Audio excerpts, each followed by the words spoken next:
ஏண்டா உங்க ரசிக மனப்பான்மைக்கு உங்க ரசிக வெறிக்கு அளவே இல்லையடா. மண்டையோட மூளைகளை கலத்தி வச்சிருக்கீங்களா நீங்களாம்? இதை பத்தி ஆக்சுவலா நான் பேசவே கூடாதுன்னு நினைச்சேன். ஆனா இவங்க பண்ற அலும்பு இருக்கு தெரியுமா, தாங்க முடியல. ஒரு பெண்மணியை இதுக்கு மேல கேவலப்படுத்தி பேசவே முடியாது. அவ்வளவு கேவலமா ஒருத்தரை ரசிக்கிறேன், ஒருத்தனுக்கு ரசிகனா இருக்குங்கிறதுக்காக அவன் செஞ்ச தப்புக்காக தவறே செய்யாத ஒரு பெண்மணியை இந்த அளவுக்கு வாட்டி வளர்க்கிறது, அவளை இவ்வளவு கேவலமா பேசுறது, நீங்களா மனுஷங்களே இல்லடா. நீங்களா மனுஷங்களே இல்ல. மனசாட்சி படி சொல்லு. வா, வீட்டுல ஒரு பொண்ணு இருந்து அந்த பொண்ணு இப்படி ஒருத்தனுக்கு கெட்டி கொடுத்து அவன் கள்ளத்தோட பத்தி நீ என்ன பண்ணுவேன்? அவனை வெட்டி போட்டுக்க மாட்டேன், வெட்டி போட்டுக்க மாட்டேன். இல்ல உனக்கு எப்படி வரும்? என் தங்கச்சிக்கு துரோகம் பண்ணிட்டியா அப்படின்னு எப்படி வரும்? ஒரே விஷயம் தான்.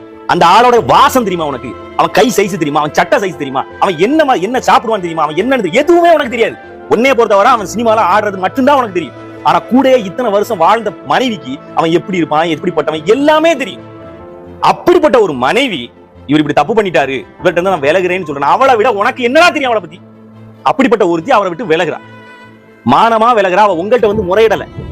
வேற வழியே இல்லைங்கிற போது இந்த விஷயத்துக்காக நான் இவர்கிட்ட இருந்து விலகிறேன் அப்படின்னு ஒரு பொண்ணு கோர்ட்ல போய் சொன்னா, அந்த பொண்ணை என்ன எதிர்கட்சி அரசாங்கம் தூண்டி விட்டுருச்சு, இது வந்து மூண்டி விட்டுருச்சு. என்ன முட்டா பயக்கடா நீங்களா? ஒரு பெண்மணி அவளுக்கு கிடைக்க வேண்டிய நியாயத்தை போய் கேட்க போனதுக்கு அவளை இந்த கிளி கிழிக்கிறாங்களே. அப்ப இவனுக்கு என்ன மாதிரி ஆட்கள்ங்கிறத கொஞ்சம் யோசிப்பாரு. என்ன குற்றம் செய்தாலும் நாங்கள் ரசிகர்களாக இருந்து அவருக்கு சேவை செய்வோம்ங்கிறது இந்த உலகத்துக்கு ஆபத்தானதா இல்லையா? இருக்கிறவங்களும் இல்லாதவங்களும் சிந்திச்சுக்கோங்க.